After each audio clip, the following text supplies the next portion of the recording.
Hello दोस्तों, नमस्कार। आप सभी का आर्य मानवीसी पर स्वागत है। अब तक हमने लोक प्रशासन के बारे में जितना पढ़ा वो बहुत पढ़ लिया है। यानी कि अब मैं आपको जो टॉपिक पढ़ाऊंगा वो है लोक प्रशासन के सिद्धांत। अब सिद्धांत पढ़ाऊंगा तो बहुत से विचारक आपके सामने आएंगे और आपको अब मालूम चल गया होगा कि कौन सा विचारक क्या है। यानी कि आपको स्पष्ट हो चुका होगा। आपने संगठन पढ़ लिया। संगठन लोक प्रशासन का प्रथम सिद्धांत है। उसके बाद में ही आपके सभी सिद्धांत शुरू होते हैं। तो बात करते हैं आज के सिद्धांतों में, यानी कि कौन कौन से सिद्धांत है। नंबर 1 पढ़ेंगे अपने वैज्ञानिक प्रबंध का सिद्धांत, दूसरा पढ़ेंगे शास्त्रीय सिद्धांत, तीसरा पढ़ेंगे मानव संबंध सिद्धांत, चौथा पढ़ेंगे व्यवहारवाद का सिद्धांत और पांचवा पढ़ेंगे व्यवस्थावादी सिद्धांत, छठा पढ़ेंगे नौकरशाही सिद्धांत और अन्य सिद्धांत में बहुत सारे हैं, जैसे मैकग्रेगर है, बर्नार्ड है, बहुत सारे, उनको बारे में देखेंगे। अगर मैं बात करूँ आपके अलग अलग है, जैसे कोई औपचारिक सिद्धांत बोलता है, कोई अनौपचारिक सिद्धांत बोलता है, लेकिन जो मैं आपको जिसे पढ़ा रहा हूँ वैसे आपको पढ़ना है, आपको याद करते जाना है। जैसा कि वैज्ञानिक प्रबंध का सिद्धांत है वो टेलर ने दिया था, और शास्त्रीय सिद्धांत के जो 4 जने हैं कौन कौन से, हेनरी पेयोल का पढ़ेंगे, गुलिक उरिक का पढ़ेंगे और मुने रेले का पढ़ेंगे। ठीक है, पहले आपको मैं इस वीडियो में, बाद में आपको बताऊंगा एल्टन मेयो का बताऊंगा, हर्बर्ट साइन का बताऊंगा, ये अलग अलग चीजें आपको अलग अलग बताऊंगा। पहले आपको इस वीडियो में क्या समझना है, आपको टेलर का और हेनरी पेयोल का आपको समझना है, क्योंकि दोनों ही बहुत महत्वपूर्ण है और दोनों ही एक दूसरे के थोड़ा विपरीत है, कुछ समानताएं भी है। दोनों का उद्देश्य क्या था? उद्देश्य ये था कि एक तरह से जो लोक प्रशासन सिद्धांत है, यानी कि प्रशासन, यानी कि मान लीजिएगा उत्पादन अधिकतम किस तरह से किया जाता है, यानी कि जो फैक्ट्री थी, यानी कि आपको मालूम होगा जब लोक प्रशासन के जो सिद्धांत थे दोनों उस समय विकसित हुए, जब प्रथम विश्व युद्ध दूसरा विश्व चल रहा था और उस समय कारखाना स्तर सीमित स्तर पर था। तो वहां पर समस्या ये थी कि कारखानों में अधिकतम उत्पादन किस तरह से किया जाए, उनका उत्पादन अधिक कैसे बढ़ाया जाए। तो टेलर मानते थे कि श्रमिकों को महत्व देते थे। उसी तरह हेनरी पेयोल जो श्रमिकों के जो प्रबंध होते थे, यानी कि जो प्रशासक होते थे, उनको अलग महत्व देते थे। तो दोनों को आराम से देखेंगे और समझने की कोशिश करेंगे। टेलर की बात करें तो टेलर ने एक सिद्धांत दिया जिसका नाम था वैज्ञानिक प्रबंध का सिद्धांत। वैज्ञानिक प्रबंध का सिद्धांत इसलिए कहते हैं कि टेलर ने कुछ उस पर परीक्षण किए थे, कुछ प्रयोग किए थे, उनके आधार पर अपने कुछ सिद्धांत दिया था। यानी कि इसका उद्देश्य था टेलर का कि ये कार्य करने के श्रेष्ठ तरीकों को खोजे। यानी कि कार्य करने के श्रेष्ठ तरीके कौन कौन से हैं, यानी कि कोई भी व्यक्ति काम करेगा तो उन कौन कौन से तरीके हैं जिसके माध्यम से वो अच्छी तरीके से काम करेगा। तो इसके लिए उसने कहा, किसने? टेलर ने कहा कि प्रबंध एक सच्चा विज्ञान है। प्रबंध भी क्या है? एक सच्चा विज्ञान है, और क्योंकि यह स्पष्ट रूप से कानूनों, नियमों, सिद्धांतों पर आधारित है और सभी संगठनों पर सार्वभौमिक रूप से लागू होता है। ये परिभाषा आपको ध्यान रखनी है कि इस प्रबंध को सच्चा विज्ञान मानने वाले व्यक्ति कौन था? टेलर थे। और ये सभी जगह यानी कानूनों और नियमों सिद्धांतों पर आधारित है, इसी कारण इस सभी संगठनों पर सार्वभौमिक लागू होता है। अब मैंने आपको पहले वाले वीडियो में बताया संगठन क्या होता है, आप समझ गए होंगे। संगठन अलग अलग प्रकार के होते हैं, तो सार्वभौमिक सभी जगह लागू होता है, चाहे भारत हो, अमेरिका हो, सब जगह लागू होता है। तो ये सच्चा विज्ञान मानते हैं। इसके लिए इन्होंने कुछ नियम दिए, यानी कि इन्होंने कुछ तरीके खोजे, उनके आधार पर टेलर ने कुछ नियम दिए कार्य करने के लिए। नंबर 1। दूसरा, इन नियम आपको ध्यान रखने, अब याद आपको करने, मैं आपको बता रहा हूं, इन चीजों को आपको बार बार रिवीजन करना है। नंबर 1, अंगूठे के स्थान पर विज्ञान, यानी कि आपको क्या करना होगा कि आपको अंगूठा नहीं लगाना, यानी कि आपको हाथ नहीं लगाना। आपको कोई मशीन में काम कर रहे हो तो आप हाथों से काम करो, जबरदस्ती नटों को हाथों से खोल रहे हो, किसी मशीन को हाथ से ठीक कर रहे हो। तो टेलर का मानना था कि आप पुराने नियमों के आधार पर नवीन तकनीक का प्रयोग कीजिए। अंगूठे के स्थान पर किसका प्रयोग कीजिए? विज्ञान का प्रयोग कीजिए, तकनीक का प्रयोग कीजिए, मशीनरी का प्रयोग कीजिए, जिससे आपका उत्पादन बढ़ेगा। दूसरा, सीमित उत्पादन की जगह अधिकतम उत्पादन, यानी कि आपको सीमित उत्पादन की जगह अधिकतम उत्पादन करना होगा, जिससे दोनों को ही लाभ होगा, श्रमिकों को भी लाभ होगा और उत्पादक को भी लाभ होगा, दोनों को, यानी कि प्रबंध को, श्रमिक को, दोनों को ही लाभ होगा। अगर अधिक उत्पादन होगा तो प्रबंध को भी लाभ होगा और श्रमिक को अधिक वेतन मिलेगा। तो क्या दूसरा सिद्धांत ये है, अधिकतम उत्पादन। दूसरा, तीसरा, संघर्ष के स्थान पर स्वाधार्य, यानी कि आपको संघर्ष की जगह क्या करना चाहिए? स्वाधार्य वातावरण में रहना चाहिए। श्रमिकों को और प्रबंधों के दोनों के बीच में अच्छे संबंध होना चाहिए।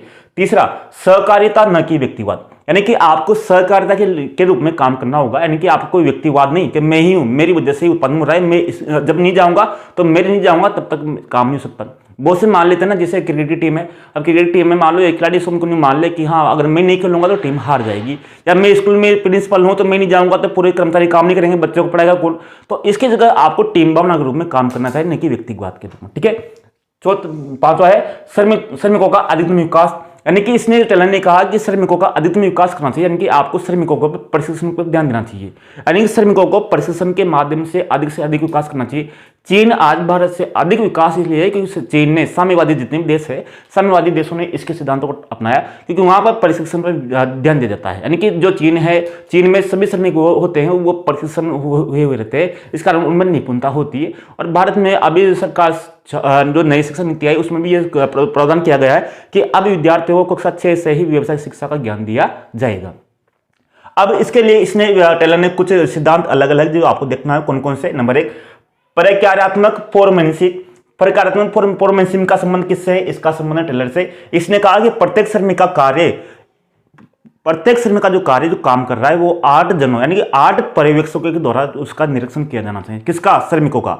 यानी कि प्रत्येक श्रमिक का 8 जनों के द्वारा निरीक्षण किया जाना चाहिए। कितने जनों से? 8 जनों से, जिसको बोलते हैं प्रकार्यात्मक फोरमेंशिप। और एक पर्यवेक्षक में 9 अच्छे गुण होना चाहिए। कितने गुण? अच्छे 9 गुण होना चाहिए। इसके अलावा जो टेलर ने कुछ अन्य सिद्धांत दिए जो आपको ध्यान रखने कौन कौन से। नंबर 1, अन्य अपवाद का सिद्धांत। अपवाद का सिद्धांत का मतलब यह है कि प्रबंधकों को, पर्यवेक्षकों को, मजदूरों को जो काम कर रहे हैं उनको अपवाद स्वरूप ही हस्तक्षेप करना चाहिए। बार बार में हस्तक्षेप नहीं करना चाहिए क्योंकि क्या कर रहा है, कहाँ जा रहा है, इधर मत जाओ उधर मत जाओ, इसी तरह नहीं, क्योंकि अपवाद स्वरूप ही उसमें हस्तक्षेप करना चाहिए, न कि बार बार हस्तक्षेप करना चाहिए।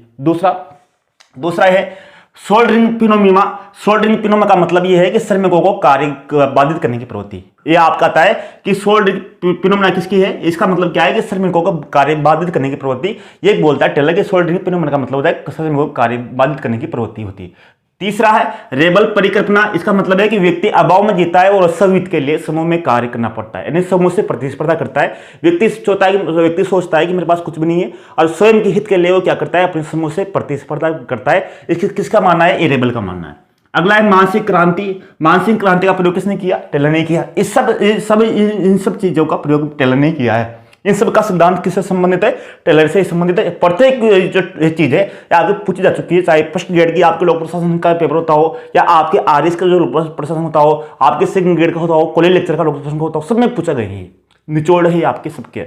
ठीक है, तो मानसिक क्रांति का मतलब क्या है? मानसिक क्रांति आप कहेगा कि टेलर के अनुसार मानसिक क्रांति का मतलब क्या है कि आपका इस तरीके से इस तकनीक का प्रयोग करना चाहिए ताकि श्रमिकों के और मालिकों के सोच में, व्यवहार में परिवर्तन हो, दोनों में परिवर्तन हो और उनमें आपसी सहयोग की भावना हो, यानी कि जिससे उनका बदलाव हो व्यवहार में। मानसिक क्रांति। अगला है कार्य को विभाजन।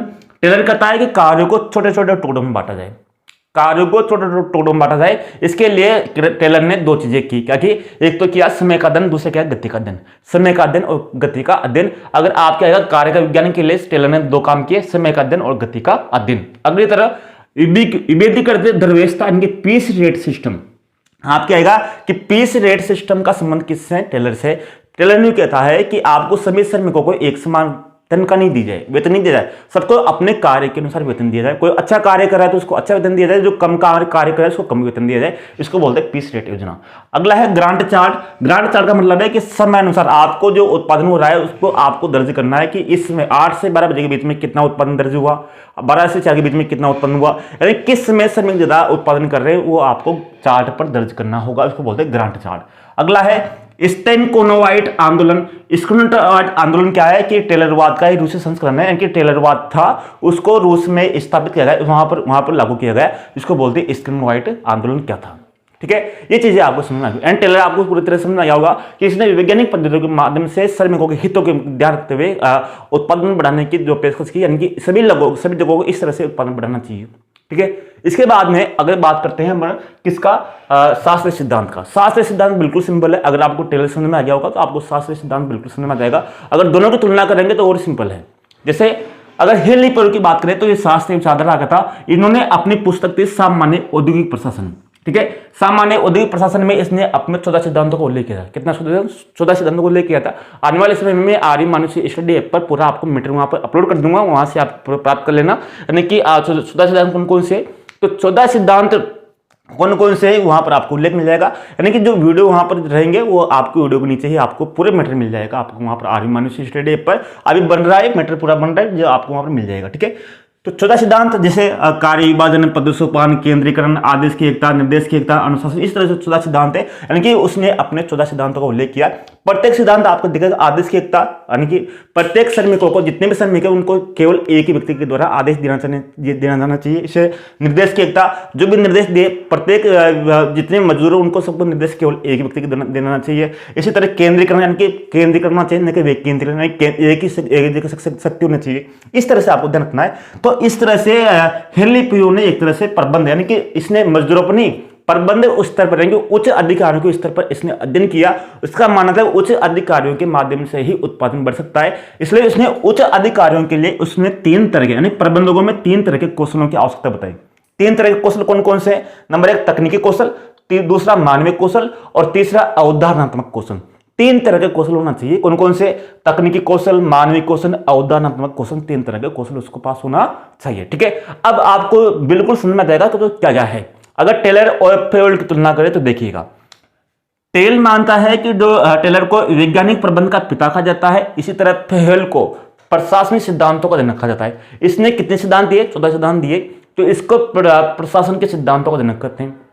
ठीक है, टेलर ने संगठन के निचले स्तर पर, यानी कि श्रमिकों के निचले स्तर पर अध्ययन किया, वहीं फेयोल ने ऊपरी स्तर के, यानी प्रबंध के स्तर पर अध्ययन किया। इसके बाद में टेलर का मानना था कि श्रमिकों की कार्यकुशलता बढ़ाना चाहिए, श्रमिकों की कार्यकुशलता बढ़ाकर ही आप अच्छा कर सकते हो। अब फेयोल कहता है कि प्रबंध के अधिकारियों को दक्ष बनाकर, यानी ऊपरी स्तर के अधिकारियों को दक्ष बनाकर ही आप अच्छा कर सकते हो। दोनों को अलग अलग है। इसके बाद में टेलर क्या कहता है कि आदेश की एकता नहीं, यानी कि एक अधिकारी के द्वारा नहीं। क्या कहता है टेलर? आदेश की एकता नहीं, आपको कार्यात्मक फॉर्मेनशिप, यानी कि कार्यात्मक फॉर्मेनशिप का मतलब यह है कि आपको प्रत्येक श्रमिक का 8 व्यक्तियों के द्वारा आपको परीक्षण किया जाना चाहिए, एक व्यक्ति के द्वारा नहीं। जबकि क्या फेयोल क्या मानता है? आदेश की एकता। ठीक है, दोनों में अंतर है। टेलर मानता है कि एक व्यक्ति के द्वारा नहीं, कार्यात्मक फॉर्मेनशिप के द्वारा, और जबकि फेयोल कहता है आदेश की एकता, यानी कि एक व्यक्ति के द्वारा। ये अंतर है यहाँ पर। इसके बाद में ये बोलता है कि जो वैज्ञानिक विधियों के आधार पर इसका सिद्धांत था। किसका? टेलर ने वैज्ञानिक विधियों का आधार पर अपना प्रयोग किया, जैसे समय धन, गतीय धन, विभेदक दर व्यवस्था, ग्रांट चार्ट। यानी कि इसने देखा कि अगर मजदूरों के अगर समय उनका कम किया जाए, 12 घंटे की जगह 8 घंटे किया जाए, या उनकी गति की जाए, या उनको अलग अलग उनका पीस रेट सिस्टम, उनकी तनख्वाह बढ़ाई जाए, या फिर उनकी अलग अलग चीजें हैं, तो उनको वो उत्पादन बढ़ाते हैं। तो इसने मानसिक, यानी कि एक तरह से वैज्ञानिक प्रयोग किए। इस कारण इसका प्रयोग वैज्ञानिक विधियों पर आधारित थे, जबकि फेयोल के व्यक्तिगत अनुभव पर आधारित थे। ठीक है, इसके बाद में टेलर बोलता है, लास्ट वाला है, ये अंतर ही है कि टेलर बोलता है कि प्रबंधकों को प्रशिक्षण की कोई आवश्यकता नहीं है, केवल श्रमिकों को कार्यकुशल बनाया जाना चाहिए और श्रमिकों के प्रशिक्षण की आवश्यकता है। केवल ये श्रमिकों के प्रशिक्षण पर बल देता है, जबकि फेयोल संगठन के प्रत्येक स्तर पर, चाहे श्रमिकों, प्रबंधकों, सभी स्तर पर प्रशिक्षण पर जोर देता है। तो समझ में आ गया आपको? टेलर और फेयोल आपको समझ आ गया होगा। और मैंने जो आपको अंतर बताया, तो अब आप, मुझे लगता है कि आप इनको कभी नहीं बोलोगे कि फेयोल कौन थे, टेलर कौन थे, किस तरह से दोनों ने अंतर किया। दोनों अलग अलग विचारधारा है, कुछ समानता भी थी। दोनों ही मानते हैं, दोनों में समानता इस तरह से दिखती है कि दोनों प्रशासन और निजी प्रशासन दोनों में अंतर नहीं करते, दोनों ही चाहते हैं कि उत्पादन बढ़े, और दोनों ने ही प्रशासन पर लेख लिखे, दोनों ने ही अध्ययन किए। ठीक है, ये चीज आपको ध्यान रखनी है। तो कौन कौन से हो गया अपने? टेलर हो गया, हेनरी फेयोल हो गया। अब ये छोटे छोटे हैं, इनको देख लेंगे। इसके बाद में मानव संबंध विचारधारा है, व्यवहारवाद है, व्यवस्था है, नौकरशाही, इन सबको देख लेंगे ताकि आपको एक बार में सभी कंप्लीट हो जाए। धन्यवाद, नमस्कार, जय हिंद दोस्तों, और आपको अगले वीडियो में मिलते हैं।